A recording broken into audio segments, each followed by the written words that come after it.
الرحمن الرحیم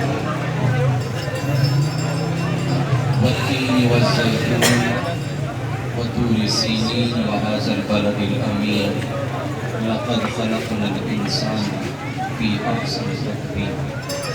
صدق اللہ مولانا العظیم۔ سب درود شریف کا نذرانہ پیش فرمائیں۔ اللہم صلی علی سیدنا و مولانا محمد وعلی آل سیدنا و مولانا محمد وبارک وسلم وصلی علیہ۔ الصلاة والسلام علیکہ یا رسول اللہ وعلی آلکہ و اصحابکہ یا حبیب اللہ۔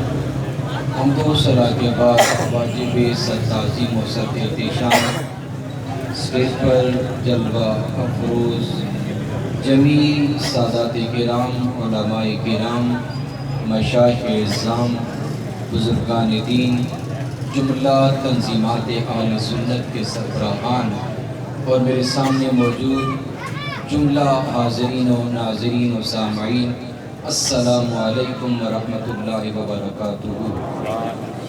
آپ سب کو تہہ دل سے نبی پاک علیہ الصلوۃ والتسلیم کے میلاد شریف کی مبارکباد پیش کرتا ہوں۔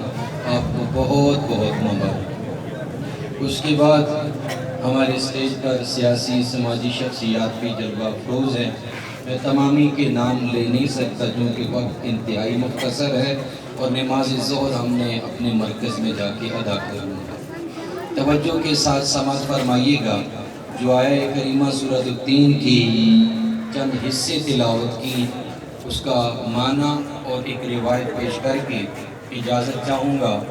بالخصوص اپریشیٹ کرتا ہوں جنہوں نے بازار سجایا، جنہوں نے جھنڈے لگائے، جنہوں نے قمقمے لگائے، اور بالخصوص ہماری تنظیمات اہل سنت جتنے بھی ہیں، وہ دعوت اسلامی ہے، تنظیم العارفین ہے، منہاج القرآن ہے، پی ایس ٹی ہے اور ٹی ایل پی ہے، ٹی ایل آئی ہے، جتنے بھی ہیں، اگر کسی کا نام نہ لے سکا تو کوئی ناراض نہ ہو۔ ماشاءاللہ یہ اتنا خوبصورت اسٹیج، خوبصورت تنظیم نے سجایا۔ اللہ دنیا آخرت میں ان نوجوانوں کو عزتیں عطا فرمائے۔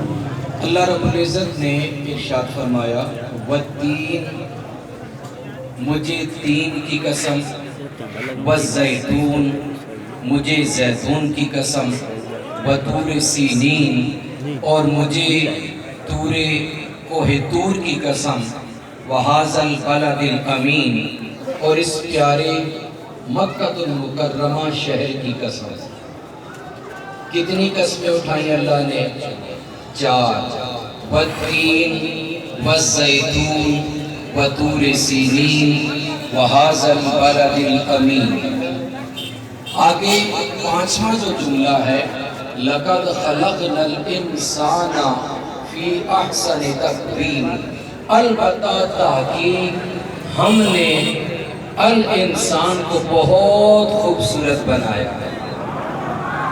الانسان کو بہت خوبصورت بنایا ہے۔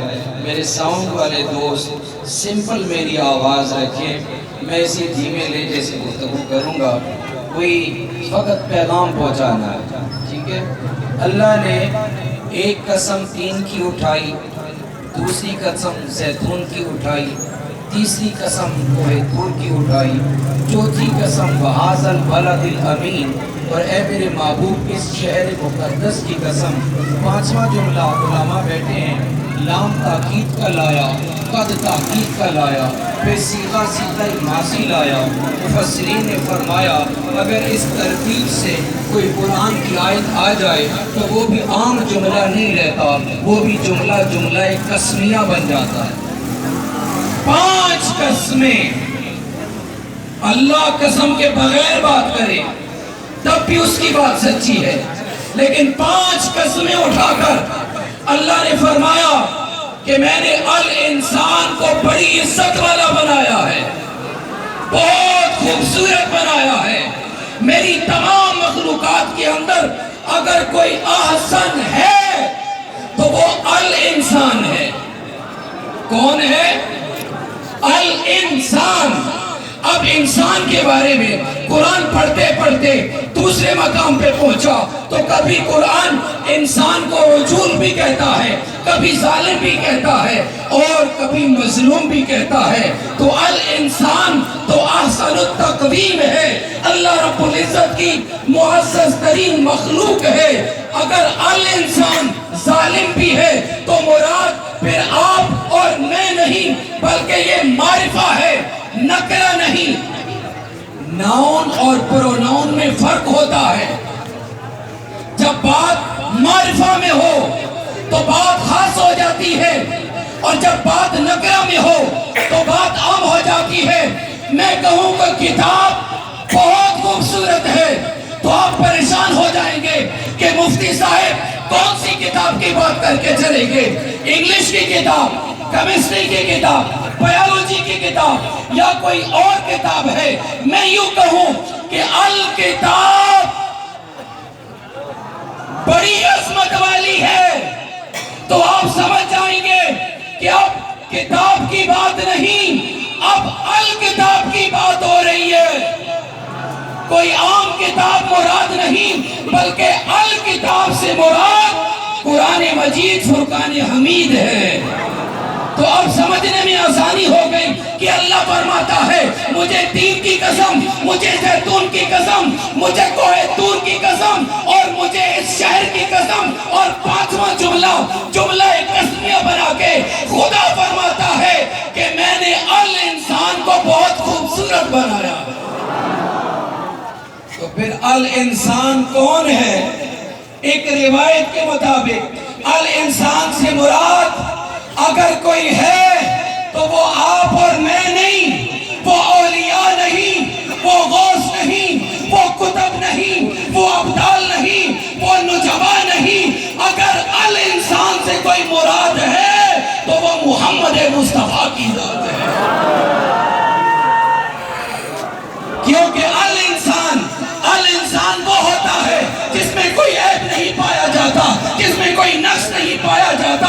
اسی لیے تاجدار بریلوی نے کہا تھا کہ وہ کمال حسن حضور ہے، وہ کمال حسن حضور ہے کہ گمان نقص جہاں نہیں، یہی پھول خار سے دور ہے، یہی شمع ہے کہ میں اور آپ پیدا ہوئے تو ہمیں پاک کیا گیا، ہمیں غسل دیا گیا، ہمیں سرما لگایا گیا، ہمیں پاک لباس پہنایا گیا، لیکن جب الانسان آئے تو خدا کی عزت کی قسم الانسان کو سرما لگا ہوا تھا، بال کنگھی کیے ہوئے تھے، وجود سے خوشبو نکل رہی تھی، بلکہ جب الانسان کا پاؤں اس زمین کے ساتھ مس ہوا تو حدیث مسلم گواہ ہے کہ جعلت لی الارض مسجدا، اللہ رب العزت نے میری خاطر